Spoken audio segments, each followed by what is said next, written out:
Video হয়ে যায় অল্পে।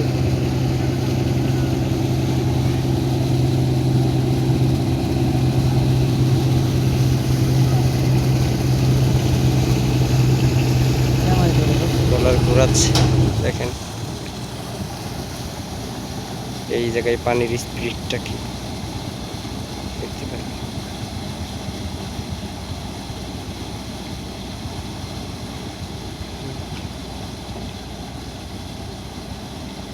এটা কোথায় যাচ্ছে? নারায়ণগঞ্জ সিমেন্ট আনতে যাচ্ছে তাই না ওদের? এই যে এই জায়গায় যে পাতটা আছে, ওই পাতে আলো মানে আর কি ব্রেক মানে মোড় ঘোরাইতে সাহায্য করে ওইটাই।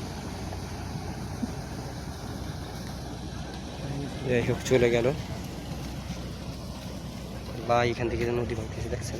দেখছেন ভেঙে কি গেছে ভাঙা? আজকে আগের দিনকে দেখতে আসছিলাম, এই পাশটা হইতে বার ঝামা সব ভেঙে গেছে, কি অবস্থা।